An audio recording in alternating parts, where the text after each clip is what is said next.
GIT की smart class में आप सभी का स्वागत है। और अकाउंटिंग की इस क्लास में आज हम लोग पढ़ने वाले हैं कंपाउंड जर्नल एंट्री के बारे में।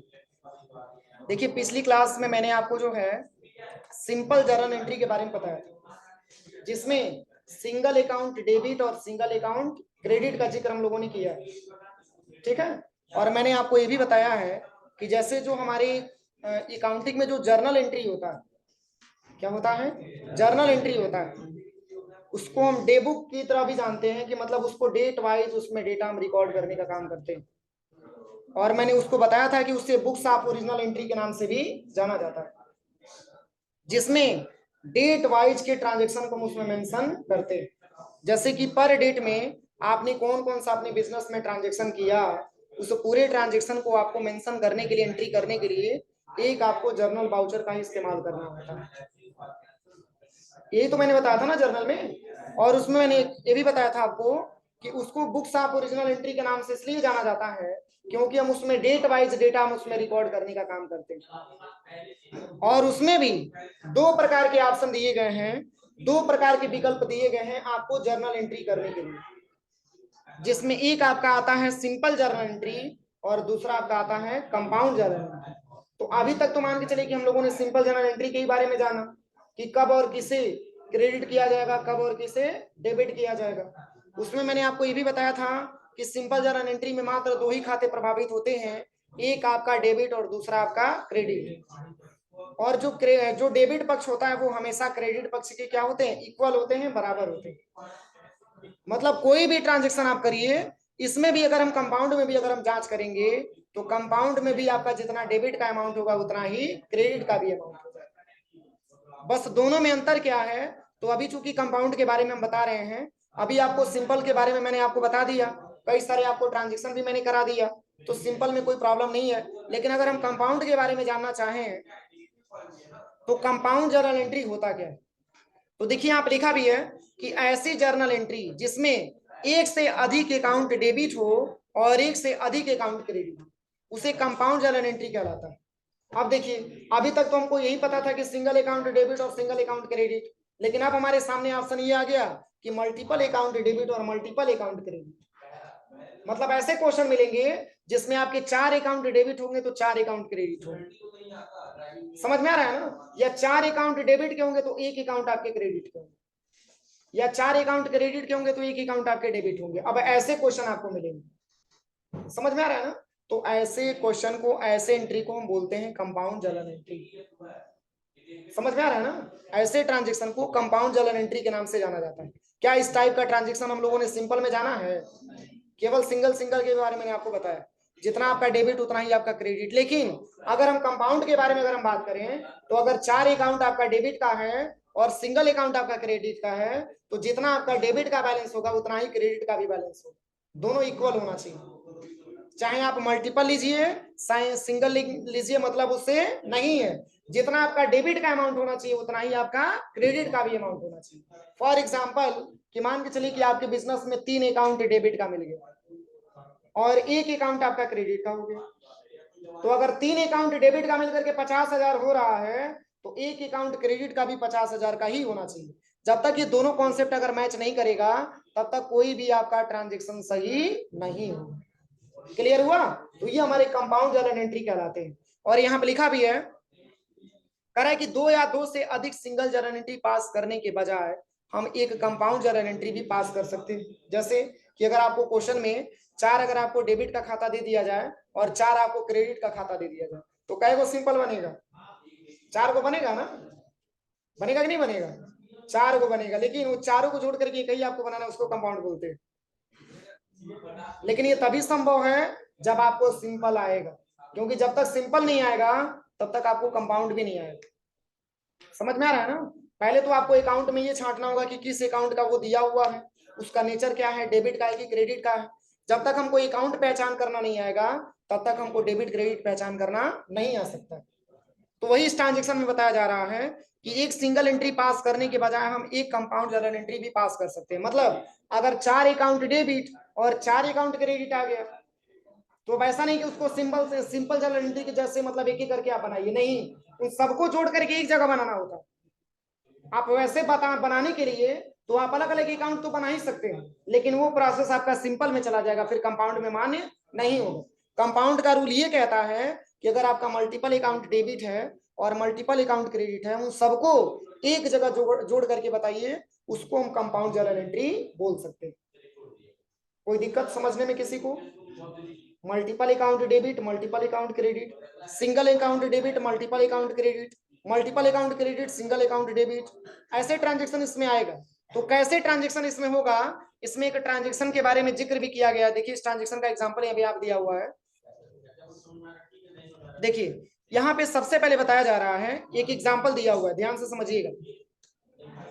एग्जांपल में ये कह रहा है कि एज ऑन 30 अप्रैल 2020, 30 अप्रैल 2020 को कह रहा है कि made a payment of RS 50,000 towards, यानी कि 30 अप्रैल 2020 को 50,000 रुपया पेमेंट किया गया। कितना रुपया?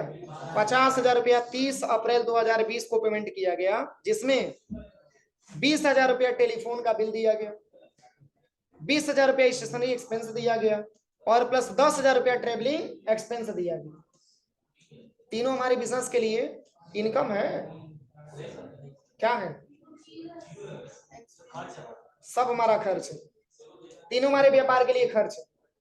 अरे जैसे कि मान के चलिए, और इसमें भी लिखा हुआ है 10,000 बाई चेक, यानी कि इसका भुगतान कैसे किया जा रहा है? चेक के माध्यम से किया जा रहा है। तो मैंने आपको सिंपल जर्नल एंट्री के बारे में बताया है कि जब भी क्वेश्चन में चेक का अगर जिक्र किया जाता है तो अकाउंट किसका बनता है? बैंक का बनता है। जब भी जो है क्वेश्चन में अगर जिक्र किया जाए चेक का, जैसे कि पेड किया गया सैलरी, वो भी चेक के माध्यम से बाई चेक, तो उसमें बैंक अकाउंट ही आप बनाएंगे। नरेशन में आप मेंशन कर सकते हैं कि ये चेक के माध्यम से भुगतान किया गया, लेकिन एक्चुअल में उसका ट्रांजेक्शन हम कैसे बनाएंगे, तो हम उसमें बाई मतलब उसमें लिख देंगे क्रेडिट करेंगे टू बैंक को ही, क्योंकि देने वाला बैंक ही है। वो भले से चेक मेंशन किया गया, अरे चेक मिला होगा तो किसी बैंक में तो ले जाकर बजाएगा, तो बैंक को देने वाला हुआ, तो इसलिए चेक को हम क्या चेक नहीं भरते हैं, उसमें बैंक भरते हैं। ठीक है, और उसमें नीचे हमको मेंशन करना होता है कि ये जो ट्रांजेक्शन हमारा हुआ है चेक के माध्यम से हुआ। तो जैसे इसमें ये बताया जा रहा है कि 30 अप्रैल 2020 को, 30 अप्रैल 2020 को कह रहा है कि 50,000 रुपया पेमेंट किया गया। क्या रुपया? 50,000 रुपया पेमेंट किया गया, जिसमें टेलीफोन बिल दिया गया 20,000 रुपया। अब चेक के माध्यम से क्यों दिया जा रहा है? क्योंकि बिजनेस के मालिक के पास कैश नहीं होगा, तो क्या करेगा? चेक काट के दे देगा। अरे बिजली विभाग वाले आए कि भैया आपका 20,000 रुपया भाड़ा है, 20,000 रुपया चार्ज है, उसको आप जमा करिए। तो उन्होंने कहा कि भैया हमारे पास कैश तो नहीं है, लीजिए मैं चेक बना करके आपको दे दे रहा हूँ। तो वो चेक काट करके 20,000 रुपये का दे दिया, तो उसके बिजनेस का एक्सपेंस ही हो रहा है ना, तो एक्सपेंस है तो वैसे डेबिट हो जाएगा। किस रूल के हिसाब से? नॉमिनल के हिसाब से। अब चलिए, अब इसके बाद से आता है स्टेशनरी एक्सपेंस। अब जब एक्सपेंस जोड़ दिया गया तो वैसे एक्सपेंस आप समझ लीजिए खर्च है। अब स्टेशनरी का भी 20,000 रुपये का चेक काट के दे दिया।